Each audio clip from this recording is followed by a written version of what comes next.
Welcome to Beat 'em Up Wrestling, where we're going to be reviewing yesterday's AEW Dynamite, and we're going to do quick highlights of the New Japan Pro Wrestling Wrestle Kingdom. Yeah. So there's a lot going on. There might be the Forbidden working Doors relationship opening. So we'll start with that. So Tanahashi in New Japan was saying that there was a forbidden door, which was the New Japan AEW relationship. Yep. The relationship is all screwed up because The Elite basically left. Well, they had plans for Kenny Omega. Mm-hmm. That was a rumor. Kenny Omega was supposed to win, and then he was supposed to go against Okada. And all these other people were supposed to do these. They had a huge storyline leading up to this year. Pretty much, I think it was close to what happened with Naito. Yeah, it was gonna be Kenny Omega instead. Yeah, so it was all kind of the same type of storyline, but just insert Kenny Omega into that. And again, this is a rumor from Dave Meltzer. You guys could go to his website and find out more. It's out there. Just Google it; it'll pop up. It's been a bunch of rumors the last couple of days about a working relationship between the Bucks and Cody now. With New Japan, since we all know that Jericho goes over there and Moxley does. So, there's just a couple more different things that are coming out from that type of group. Cody did say that the door is not open or closed. It's a working relationship. Yeah, so he said that Moxley and Jericho were just in New Japan Pro Wrestling, so it's not a forbidden door. He doesn't understand where people are getting this idea. Yeah, so they showed AEW, the belt over there in Wrestle Kingdom, and then they came back and they mentioned Moxley's win over, what was it, Juice? So I want to shame AEW for not having Moxley come out with the U.S. belt. Unless New Japan doesn't let him carry the belt, then I'll take that shame back. But I think you should highlight their belt since they pretty much highlighted your belt in the match. Yeah, they definitely gave it a pop. Everybody cheered.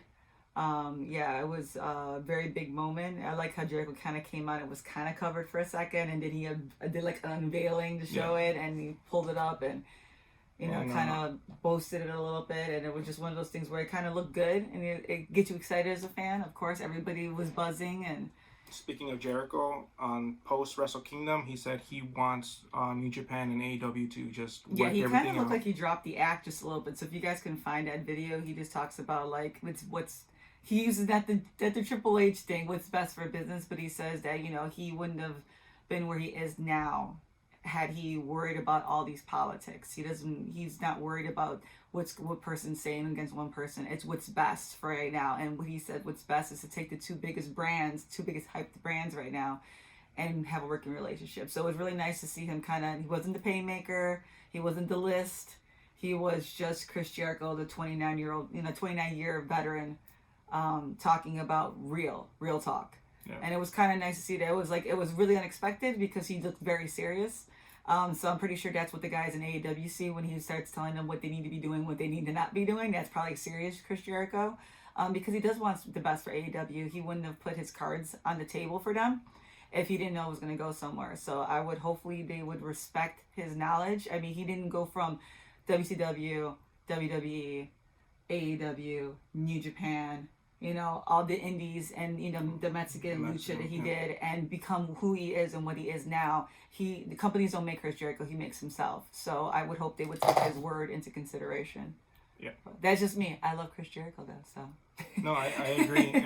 and it's not that he wants to beat WWE. No. I don't think that's his goal. His goal is to give the best alternative to what WWE is giving. Yeah, and I don't know if it's about legacy anymore. I just think it's like he wanted to go out doing something he felt strongly for. And I think it's more of that. Like, he feels strong for this. I think the fans and the base is what made him do AEW. It was something different, and it wasn't what he was looking for, finding in WWE anymore. And I mean, come on, look at him. I mean, he's getting older, but he looks so happy. Yeah. So, what else quickly, want to go what happened in New Japan since we just mentioned that? Naito is 2-belt Naito. I love Naito. If you don't like Naito, then boo on you. He's melancholy. He drags belts around. He doesn't give a crap. I love his attitude. You can't really ever tell if he's excited or not. He's slow to take off his out of ring gear. He's kind of an ass. Yeah. And I love him. I like the storyline that New Japan was able to tell too, because if you've been following, Naito doesn't really respect the Intercontinental belt. No. He kind of throws it around, spits on it. It was the belt that he just happened to keep getting. Yeah, and just, boom, there. Then all of a sudden, night one, he needed that belt in order to get the belt he wants, which is the heavyweight championship, the IWGP heavyweight championship. That at this point, after everything, was still having in Okada's hands. Yeah. So the story pretty much was the one thing that you took for granted is the one thing you need now. Yep. Yeah. And so it was a good story. Rocky Romero was definitely hyping up the drama behind that. If you don't know Rocky, he's hilarious and he's loud. Yeah. But it was a good match. It was funny because when we rewatched it over, it looked like there was only 10 minutes and the match started off really, really slow. And we're like, God, this can't be the whole match. And then for some reason, it just, the frame didn't buffer correctly. And then it picked up. And it was like, what, maybe a 25, 30-minute match? Yeah, it was close to a pretty long. 30-minute match. And yeah, it picked up. And definitely Okada and Naito are putting their bodies on the line. And like, Okada's just an amazing wrestler. Yeah. But yeah, speaking about amazing wrestlers, after that Naito went, Will Ospreay, his moves during that week. Yeah, that was pretty amazing. I think that was the match of the weekend was Takahashi and Ospreay. The flips. You guys need to go back and see that match if you haven't. Yeah, there's gifs all over the place of them. But he's a really good wrestler. I don't think the injury stuck, right? It just, he kind of twisted it. I think he had a sprain or something like that. Or something. But he was in pain a little bit on his ankle. He had his little piggies. If you haven't seen his piggies, but he was all comfy on his couch. But he's going to go against Zack Sabre Jr., which is going to be an amazing match. You have a technical wrestler versus a high flyer. Zack Sabre could make you tap out at any second. He is amazing. I think. Yeah, he was so quick. That was such a good match. Yeah, he had another good match too. Yeah. But yeah, that's going to be the next coming match for Ospreay, who, in our opinion, should have been the Wrestler of the Year. Wrestler of the Year, in our opinion, he was. But who else? Finn Juice, David Finlay, and Juice Robinson. After Wrestle Kingdom, they have their next event, which is the New Year's Dash, and then basically Tanahashi and Ibushi issued a challenge to the two of them for their tag team belts, so that'll be interesting to see too. And I think that's kind of everything besides Moxley. Moxley won. Yeah, Moxley won, and then basically he kind of boasted, and he did what he needed, and there's no threat or whatever. And of course, the only main threat that would come out would be Suzuki. Yeah. And he came out. They fought for a minute, and then he beat up Mox. And after Wrestle Kingdom, but then during the dash, Mox comes out during Suzuki's match and then basically beats him up. Yeah. So that's setting that up, which is pretty nice, entertaining to see. We send our support for Renee because Suzuki is going to take Moxley to the limit. Who was he against last time? The Pitbull. Yeah, that was a pretty rough match. And Moxley hated it. I mean, Renee Young hated it. And if she thought that that was bad, Suzuki's gonna. If there's any hardcore match, go on Twitter and follow Renee because it's pretty hilarious. The Kenny Omega match and Mox match when they did their basically their lights out match, that was pretty hilarious to see the updates on there. As any wife should be, she was freaking out about stuff. But yeah, so that's pretty much a Wrestle Kingdom. It was really great. 3 nights of wrestling, a lot of highlights. They definitely delivered. This was the first time it was 2 nights, wasn't it? Yeah, This is the first time they broke it down. From what I remember, so it was 2 nights, 5 hours each. So and then they had the Monday was the New Year. I felt like dash. It was better than the way it was broken up to last year, because last year it felt like it was too many fillers in the beginning, and it felt like it was way too long. But this time, not the filler matches, but like a lot of the tag team matches that really didn't have any weight on them, like belts or anything. They were still very entertaining, but it didn't feel like there was a lot of wrestling to sit through. I think this one was filled more with stories and drama, definitely. and it did what Wrestle Kingdom always does, which is set up for the rest of the year. Like you have your rivalries already set up. And seeing the Ace dress up as the Painmaker was probably like the highlight. That was pretty funny. So I'm hoping he comes to AEW for a match. I would flip out if I saw Jericho said the door is open and he's willing to take Tanahashi in AEW. But yeah, so speaking of AEW, we'll just hit up the results for the next anniversary edition they had of AEW, and did it kick off with the Women's Championship? Was it? No. No, wait a minute. What was it? It was it was Kenny the Omega Elite versus Yeah, well, I mean, I don't think they call themselves the Elite, Kenny Omega and Paige, but it was them against Private Party. Good match. It started off a little wonky, a little bit with Private Party. I just think they had to get their footing because I feel like they don't go against bigger dudes like this as much. They're used to like high flyers, and so like Kenny and Paige are not necessarily those type of people. But then they found their footing. I thought it was actually pretty good. I really thought it was going to go south for a minute when Paige almost hit Kenny. Yeah. With the clothesline. They're still teasing that. A breakup or some sort of stress. And then, like you said, drama. With Private Party with Adam Page, it seemed like their tempo was a little off. Yeah. So, I know Paige is not as necessarily as fast as Kenny. He's kind of bigger. He has a little bit more power. So I don't know if that came into play, but it picked up at the end and it looked pretty good. I thought it did. Yeah, it was. It's not the best match Private Party has had, or Kenny Omega and Hangman together, but it did what it needed to do, and it continued the story of what they won $12, right? Yeah, if you guys didn't see the thing again, Paige owed Private Party $12. So when he comes out, he wasn't drunk Paige anymore. It was probably not going to pay Private Party that $12 if you see it. You got to look for those Easter eggs because they're hilarious. But for some reason, Paige is the only ones that getting him. They're not even showing his score, his AEW record. They're just showing shade of what he's doing wrong right now. I love Drunk Hangman. Drunk Cowboy Hangman is the best. If you're in the floor and he's wrestling, invite him for a beer. Invite him for a beer. He was drinking beers. He was taking people's beers. He was so stupid. Toasting with the crowd. I love this. He has so many good. We were talking about that, like Full Gear. If you guys go back and you see where like he killed somebody, the Joey killing. Yeah, the Joey killings, and and so like the boots were talking to him. He walked around with no boots. He was hearing voices. Like Hangman is seriously one of the most like legitimate actors in that group. He can really play with a character. He's finding himself, and I think that this is helping him. It's a nice slow story. Yeah, it's really good though. But they won over Private Party, and then interruptions of celebrations get very. It gets interrupted at celebration because Pac once again. Poor Michael Nakazawa. Yeah. He goes and picks on him, and then Hangman tells Kenny to go. And as Kenny's running, instead of going to run with Kenny, Hangman celebrates. He celebrates with people in the crowd drinking beer. But that's Hangman. So it's building up for a Pac Omega rematch, which is probably Revolution. I'm thinking. Yeah. I don't think it'll happen before that. Well, I don't know. Maybe. Well, I mean. Revolution's in February, so yeah. It's not that far? It'll probably be Revolution. It's not that far, but then again, January's pretty long, so we have like 3 more weeks of January. Yeah, they'll probably be building it up. Yeah, so we'll see what happens with that. Second match, the match a lot of people were waiting for. It was the Women's Championship match against Riho and Chris Statlander against Riho, I should say. I was really disappointed in this one. Yeah. I think I predicted it going back. That there was some Nightmare Collective that was going to interfere. We don't really see interferences a lot in AEW. But yeah, they interfered. It got real sloppy. I like that Riho knew that it was being interference and she wasn't cool with it.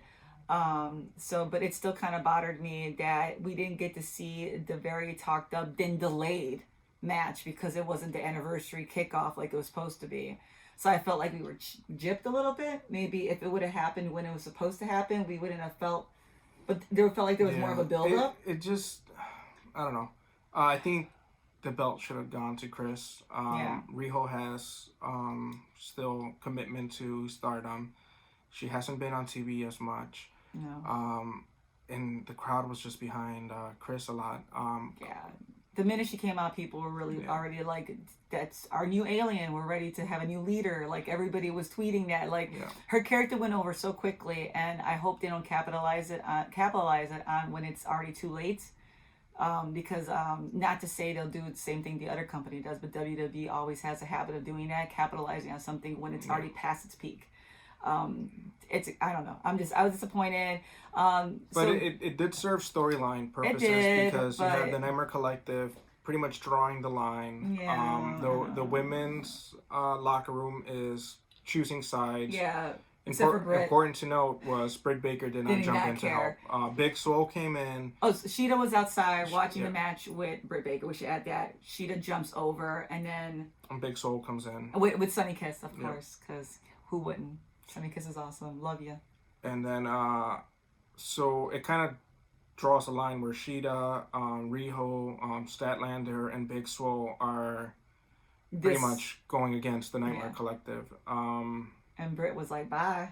Yeah, Britt got up for a second. Bye, Felicia. She was like, no, I'm good. And then sat back down. Yeah, she definitely showed her. So she shows that she has no alliance to either side, and she's just in it for herself. Kind of like...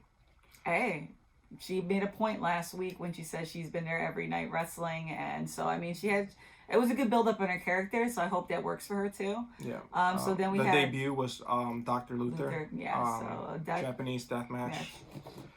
Wrestler. So that was the big debut. It just felt weird. It was just a match that we were looking forward to. It got pushed back 1 week because Chris had prior commitment. And then we get this payoff, which is just not really a payoff. No. It's just... Like I said, maybe if it would have happened on the first and there was no lapse, then we'd be like, what? Because we were all looking forward to it. But then they built it up last week and they kept teasing us. And of course you always get what you want. But a lot of people really thought that's what was going to happen. So I'm very interested to see how long Riho still keeps the belt. Yeah. Because once again, how is she going to be wrestling more and leading up to Revolution? Is she going to go missing again with the belt until Revolution? Yeah, we just don't want another Brock Lesnar. No, we don't, and that's the thing. We were really excited to see something different in AEW as far as the females were concerned, the female wrestlers. Yeah, because the women's division in AEW needs a face. They need a face, and Riho's not it. No, not until she can be committed, because she has a talent. People like her. She's cute. She's a talented wrestler. But unless you can at least show your face, even in a tag match where your belt's not on the line, just to see you, even in a dark match, mostly everybody on the roster has done a dark match. And I feel like she's getting a pass that's already extended its welcome. Yeah, I think she's been champion for 100 and something days. And maybe appeared 4 times. Yeah. So Brock Lesnar much?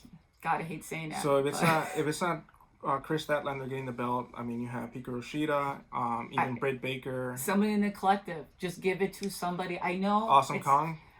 Just give it to somebody that's there already. I mean, Awesome Kong has almost every week completely harassed somebody.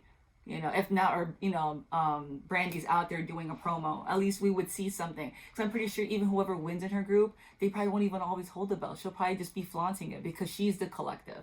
She's behind the force. Yeah. So, I don't know. I think. Statlander. Okay, that's my vote. Moving on. Yeah, it's just we're going on about it because it was a huge disappointment. Yeah. If you go back to Twitter, you could see the disappointment. I haven't liked a girl wrestler that quickly. For no reason. Yeah. I don't even know why I liked her. She's charismatic. She came out and I'm like, oh, holy crap. Was it a dark episode when we went to in Chicago? Yeah. She came out and she was like her debut and I'm like, what? And then the next day in Champaign, we saw her the next week and I'm just like, she was, I think, there again. And I'm she's charismatic, she's talented. And she's cute. Yeah. She's cute. Little alien. So this was the first interference that we saw in AEW, but it won't be the last. Nope, because Sammy Guevara is going against Christopher Daniels in kind of his redemption match that they keep seeing his botch against Pentagon. The hit that was heard around the world. It was a pretty bad fall, but I wanted CD.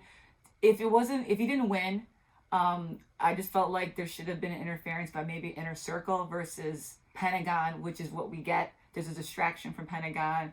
The Dark Order comes out, teases him coming into there. He doesn't need to do that. CD is a decent wrestler. Yes, he's getting older, but they need to get past his botch thing. I think it's kind of hurting him. Well, I mean, I know what they're doing is taking control of the storyline instead of, which is the same thing they did with the Dark Order. Yeah. You take control of it, and then you pretty much are ahead of the storyline. You control it. I get it. Sammy Guevara has been the one that's been making fun out of him, so that's why this match was made. Yeah. But it's just, why would you put Pentagon in it? Like, it just, I don't know. Especially when he comes out right like a second later for his match. But he refuses to join the Dark Order. Dark Order starts beating up on SCU because they come out to help, and then the Bucks come out because the Bucks were attacked last time by the Dark Order. So that's how that segment ends. But then it leads right back into Phoenix coming out with Pentagon, who was just out there. to go against the Rhodes. So we had Dustin and Cody, which was actually a pretty decent match. I thought it was okay. Mm-hmm. It wasn't my favorite of the night. This one, I don't know, this Dynamite just like after the Statlander thing kind of went a little monotone. It Yeah, just the, felt the energy was wiped out of the arena. Yeah. Two interferences in matches. Yeah, and the crowd was loud. That was the killing part. Is they were a very loud crowd. They were in it, and then things were kind of going the way you wanted them to go. Which once again, writing doesn't always go the way. But yeah. So the Rhodes beat the Lucha Bros. Yeah. And then Tony Schiavone. So Cody was supposed to respond to MJF's the 10 lashes and stuff, but steel cage, Cody refuses to give the interview. Wardlow, all the things he was supposed to do. So he just says, because Arn Anderson actually says we're gonna talk about it in the back. He doesn't. Who made MJF God? He gets all. He gets all Arn, And then so MJF comes out and calls him a little bitch. Yeah, that's what MJF does. But then DDP comes out, and I said it'd be so cool if DDP does one more match, and you're like, nah. Because he had on said, the record he said he didn't want to do it. He didn't want to risk his body. He was feeling the best he can. But then we got diamond cutters. Diamond cutters that made me go crazy, and then the whole crowd. This is where the crowd got back in because. Yes, DDP is and probably with one of the best physiques of his life. You see him come in and the way he moves is probably the best at any 60-year-old wrestler comes in moving. And then he announces, which we'll get into, which will be next week's at Bash at the Beach, and he gets to wrestle. Yeah. And I'm excited, even if it's for a little bit, and they tag him out really quick. You're going to see DDP in his glory. He better not come out with the DDP yoga shirt. He better come out with some. We should say what really made DDP mad and started giving out diamond cutters was when MJF said that he gave DDP's daughter the bang. The bang. And he was, everything. Yeah. Yeah. So then all this happens. The Butcher and the Blade comes out. Which I guess is aligned with MJF and Wardlow. So, that just happened. So now we have a confirmation that they are because they're the ones that attacked Cody. Now we know they attacked Cody because MJF put him up to it. So it kind of goes back to telling a complete storyline. People were like, what was the Butcher and the Blade? Why did they attack Cody? So they're all out there. Yeah, now we know that MJF hired them. So they're kind of like mercs, I guess. Mercs for hire. Mercs for hire. Wonder who else does that in a different organization with some villains. Anyways. But so that leads into QT Marshall coming out, which we all know was close to Cody and has tagged with Cody, and then Dustin comes out, which we'll just say now next week they announced that it'd be DDP in-ring action with Dustin Rhodes and QT Marshall versus the Butcher, the Blade, and MJF. Looking a little one-sided. We got two guys over the age of like 50. I would have put Dustin Rhodes. Oh no, I want to put Dustin with whatever what is it called, that the body slam. Body slam that he does that takes about 2 seconds to hit impact. Slam. He's so crazy. So it's cool to see QT Marshall getting some more ring in action. That's cool. He was not bad with Cody. No, one time he was actually pretty good. DDP back on the ring. You don't want to miss that. No, so that's a guarantee watch. That's probably going to have really good ratings, which AEW did beat NXT in ratings this week. We just saw that. So just. And then, next one? What happened? No, I lost my train of thought. I'm sorry. No, it's cool. Next match was probably, I thought, was the best of the night. It was Jurassic Express against Best Friends and Orange Cassidy. I don't know, maybe because they're all just a bunch of idiots in the ring. But they're not just a bunch of idiots in the ring that can't wrestle. So they're super talented. Marco got a huge pop, and I'm really glad for him. If you know anything about Marco, you just had a rough coming into AEW, and I'm really glad to see him doing well. He's been bullied a lot. It was nice. It was nice to see.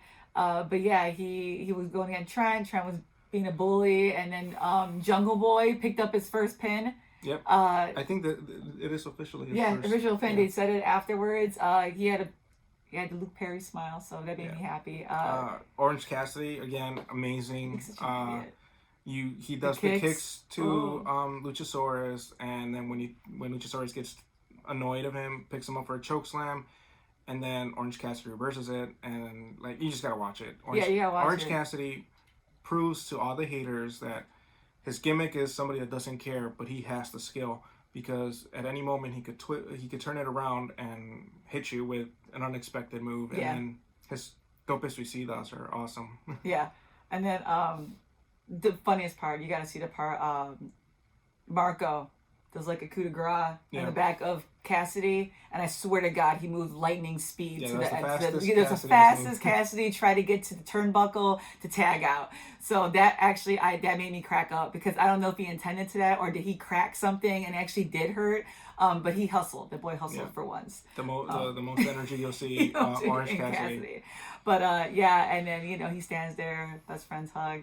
It was good. It was a good match. It was a feel good match. You see, like I said, Jungle Boy got his first win, so that was amazing to see. It was cool. Yeah. But then they did announce a couple of things for the Bash at the Beach really quick, just because I have it like kind of lined up that way. They have Darby Allin versus Pac, which is going to be an awesome match because Darby Allin puts his body on the line all the time, and they're both pretty high flyers too. Yeah. So that's going to be good. And then the Nightmare Collective in their first in-ring action as a tag team, they're going to have Awesome Kong and Mel. So we're going to see her first debut actually in the ring versus Chris Statlander and Sheeta. So that's going to be really good because these are all talented wrestlers. Yeah. I bet money Mel's going to look good because you can't not look good with those three wrestlers. Oh, yeah. So, and she does look like somebody that comes in like UFC looking, kind of brute, So I think that's going to be interesting to see. And then the last thing of the night was Jon Moxley giving his answer to Chris Jericho. And he said yes. He said yes. He came out with a shirt. They celebrated. Crowd started selling. You sold out. Bubbly. Yeah, the crowd was so mad. So mad. It was the biggest disbelief in the crowd, and then it started going a little too long, and then because there was like 7 minutes left. 7 minutes left. Thing. So when people started realizing, wait, what's going on? Yeah, and they were expecting Moxley to turn, and when he didn't, he kept on drinking, and they kept on hugging. And he kept on, like, kissing Jericho's ass. He was just like, this is the best guy in the business. You're like, it's so uncharacteristic. And the crowd bought it. Yeah, they did. People were just deflated. Twitter bought it. Everybody was like, I can't believe this is happening. He's hugging, like, Hager. He's hugging Sammy, like hugging Sammy. Yeah, saying they're going to take over AEW. Yeah, they're going to be the biggest faction there. They're going to take down the elites. And, like, they're talking massive crap. And then he gets happy because he gets the keys. And then what we thought was all going to happen, he took the keys. Yep. And then turned it on Jericho. And that's worth it. Just go back to watch the last 5 minutes because the impact of Chris Jericho's own bubbly to his head and the sell of him looking like he's dying was probably one of his funniest things ever. And man, Moxley, he hightailed it out of there. With the keys. Dangling the keys out. Dangling the keys. Actually in the crowd looking happy and smug, which is a very uncharacteristic look to Moxley. He said the only thing he wants is the belt. And so that's what he's going after. So I think this is going to be set up for Revolution. Yeah, so it's going to be entertaining. Chicago's going to be lit. And Moxley will be your new AEW heavyweight champion. Ooh, I don't know if I'm that'll predicting happen. it. You're I'm predicting it. You're going to put right it out there? now. Okay. Right now. By himself? What is I this? I don't know. That might be the first unclean match that Jericho wins. January 9th, I'm predicting Moxley wins in Chicago. I'm predicting Inner Circle, big ass interference. That'll be the first complete unrealistic heel turn. Because by then Jericho will be 160 days. Not heel turn, but he hasn't not won something cleanly. But I feel like Jericho always gets to a point in his career and his characters where he does something that's not clean. I think he's gonna lose it. I don't know. I'm predicting it. No, I think we'll come back to this. We'll come back to us and redo it. I think if he loses, Mox is gonna have all types of stipulations for another match where it's gonna be like no interference, false count anywhere. Like he's gonna go insane after that. That's what I think. It's gonna be loose cannon Mox. If this is a regular match, Moxley's gonna lose. If it's a hardcore match or like no count, like false count anywhere, then I believe Moxley will win. But I think Inner Circle, nah. All right. Nah. So that was AEW. Yeah. So next week it's gonna be, like I said, DDP. That's all you gotta know. To watch DDP.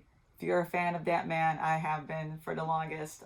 Just catch up on that. But thank you guys for checking us out this week. And we might come back with some Impact. We're debating about ROH and the Impact on And Saturday and Sunday. If you guys want to see us review Impact, let us know.